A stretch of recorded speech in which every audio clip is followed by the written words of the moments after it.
Christine.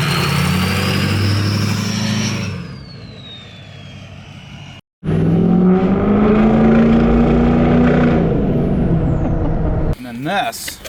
Oh, little WDIs. Warren diesel injection. Take it. This. How much were they? $14.75. This was worth the $1,475. Just a sticker. Everybody loves stickers. No matter alone. what it is. If you're like a real truck enthusiast or car enthusiast or anything like that, when you open up a box, the most exciting thing is a sticker. Yeah, sticker. Always.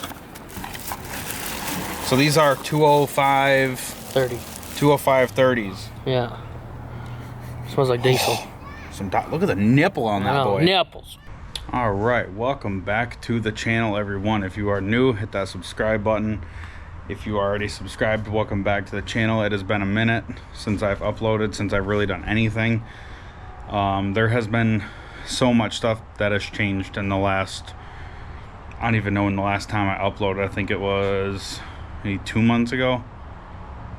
I think that was pretty much getting the second gen back. So I don't even remember where I left off. I should watch the video before I record this one and get my own details, I guess. But long story short, got the second gen back, and then after I got the trans rebuilt, and then like 3 weeks later, or like I think like the day after, 2 days we got back from our 4th of July trip, trans started doing the same thing it was. So then we came to agreements that it wasn't probably even the trans in the first place. So I got a semi small build in that trans, like red line stage 2 clutches, some billet internals, nothing crazy, nothing high horse capable.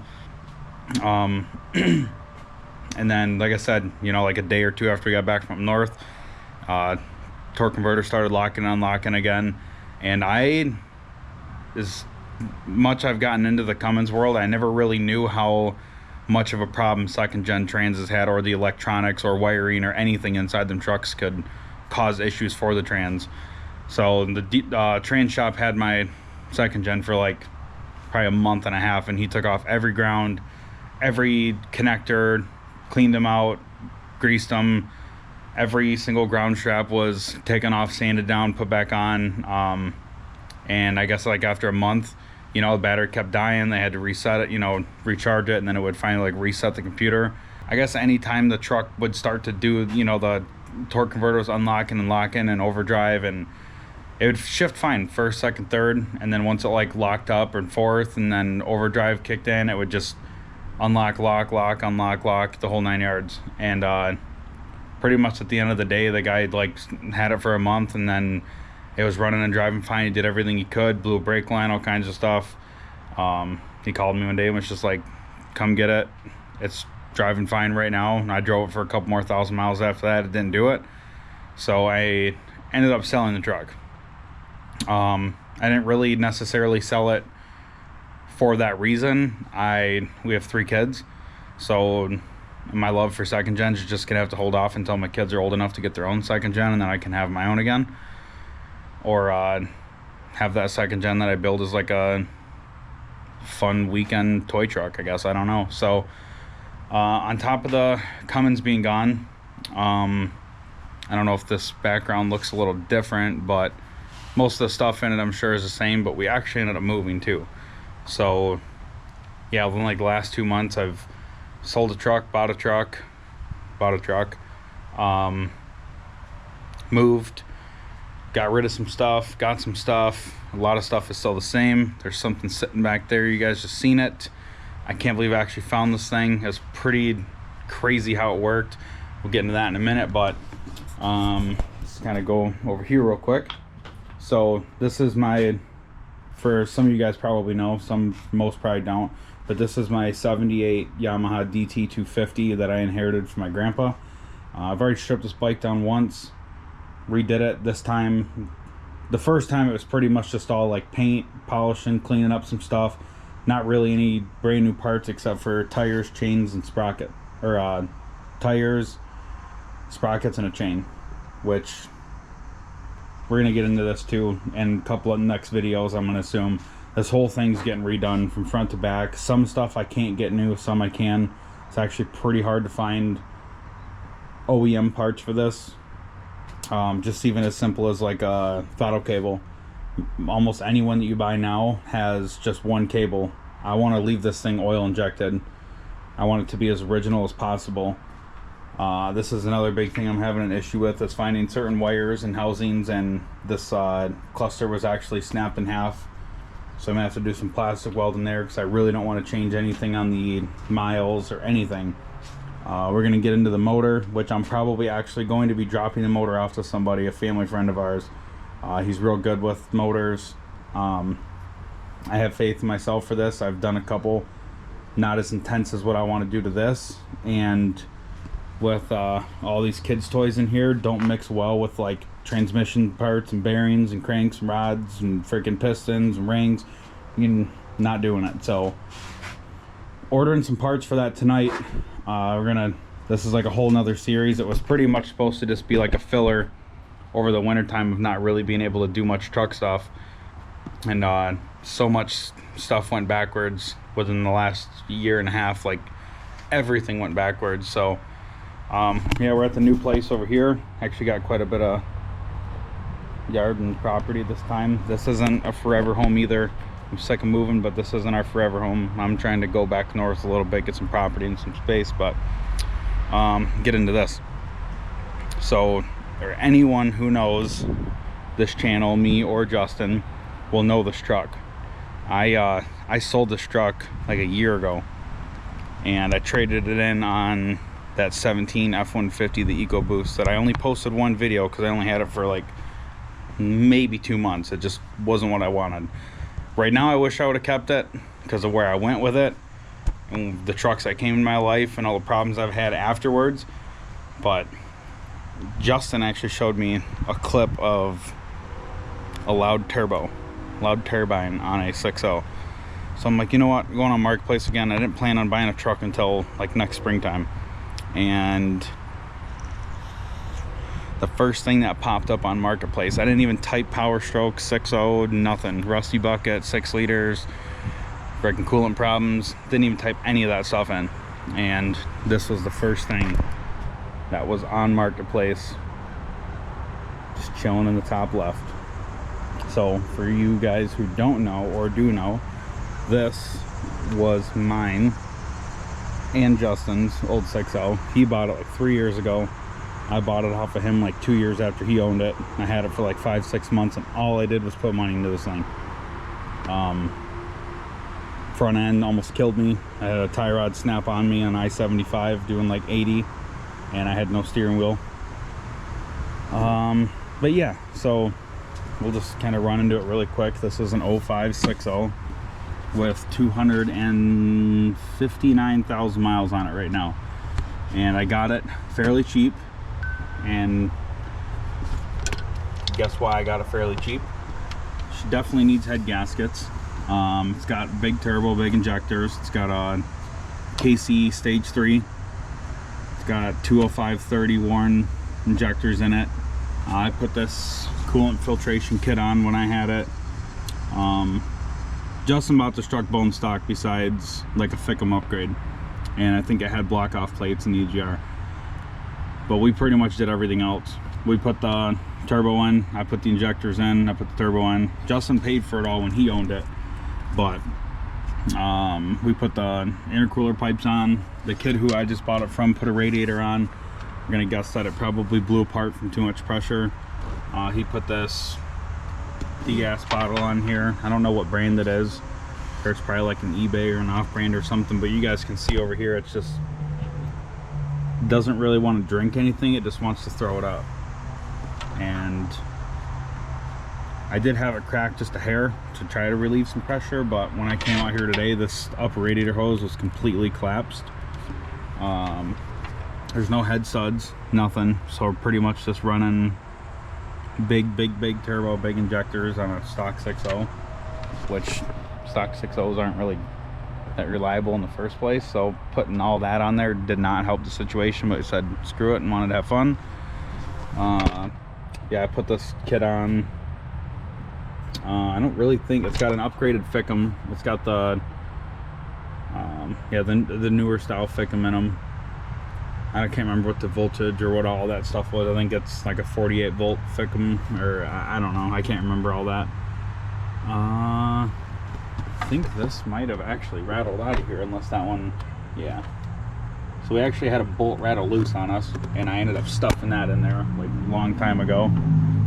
But there is videos on the channel of me putting the turbo in, the injectors, pretty much everything, honestly. And this used to have 24x14s on it, some fuels with the same exact tires on it. And when I sold it, I threw these wheels on there. They were actually Justin's. Sorry, bud.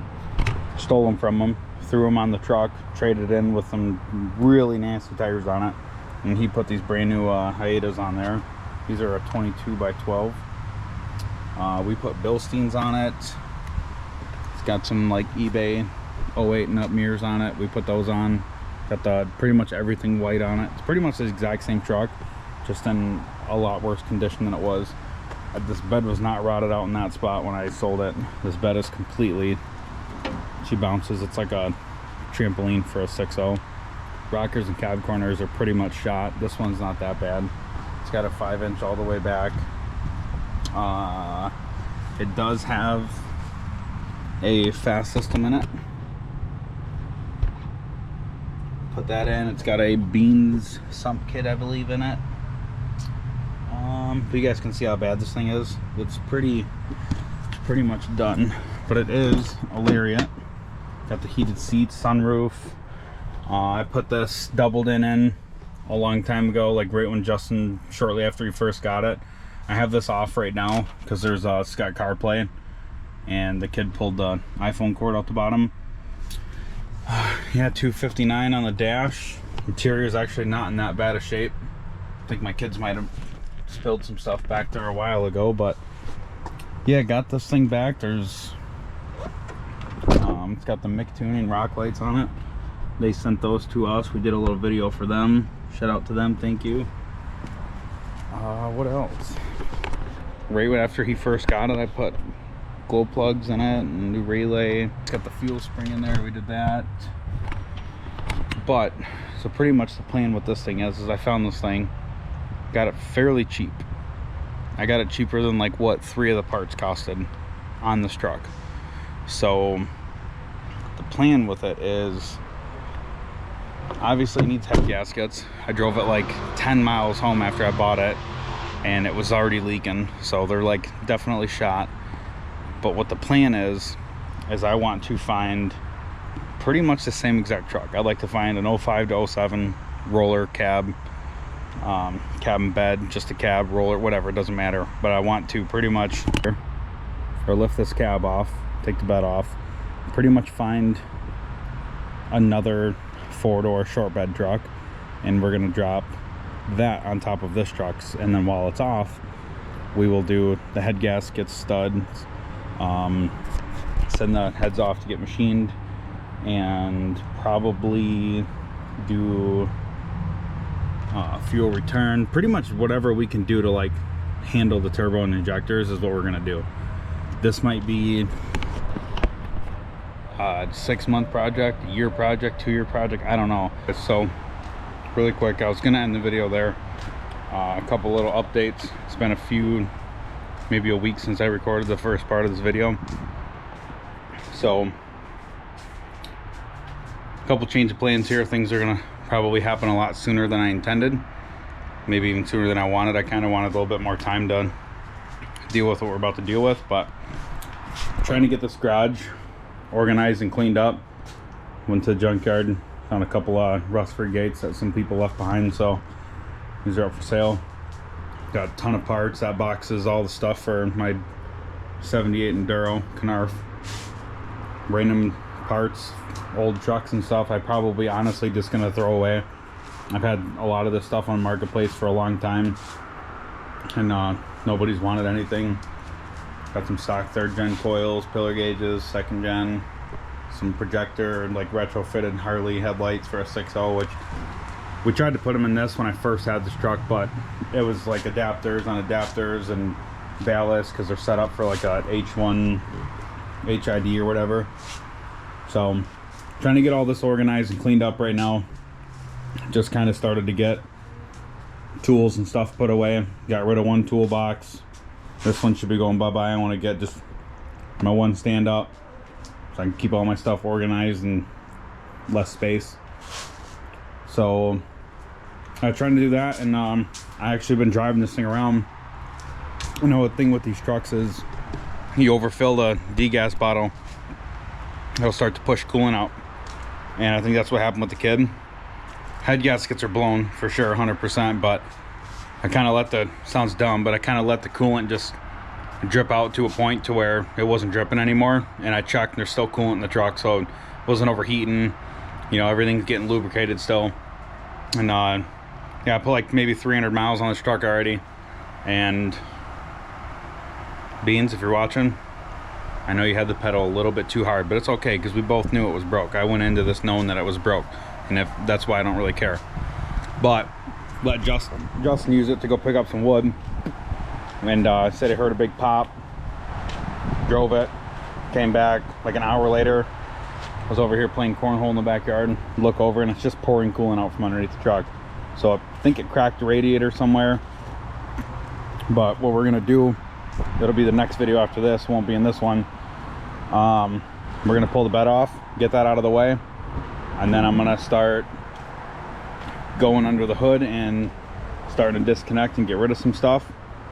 And I'm gonna borrow my uncle's skid steer, come over and rig up some stuff to pull this cab off, and then getting back to the garage. I measured it from right here at this crack to the garage door to that wall is like 27 feet. So what we're gonna do is I'm kind of left, if you guys notice, my toolbox is gonna stay there, bench is gonna stay there. All the stuff underneath these shelves is movable. So it's probably gonna be right from this bumper, touching that wall, bumper to this wall here. And we're gonna start working on this motor, preferably over the winter time. I know it's probably gonna get a little bit too cold in here sometimes. This isn't heated, this isn't a shop, this is some backyard hillbilly shit. So I'm gonna try and get a couple heaters in here over the winter.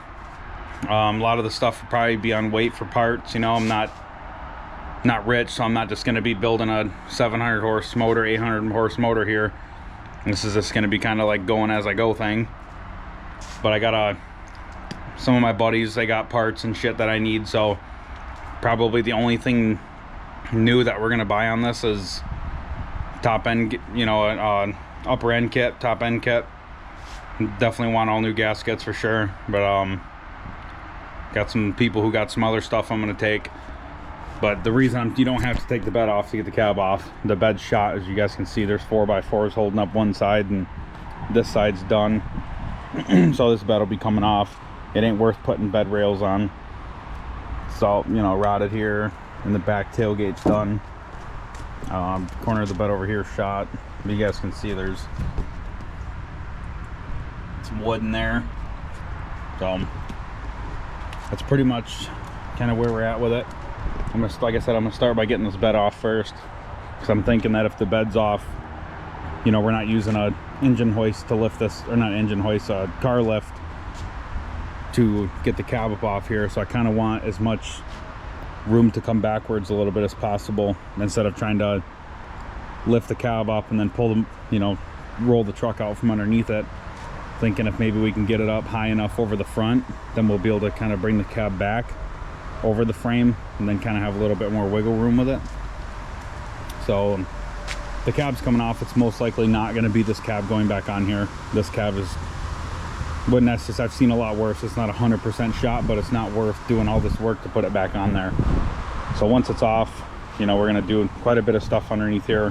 We'll get to that in some future videos, but I'm excited to actually get into something a little bit more in depth, other than headlights and taillights and a turbo, injectors. You know, this is a lot more serious, in-depth work, and I know I'm capable. I know I'm not scared to do this.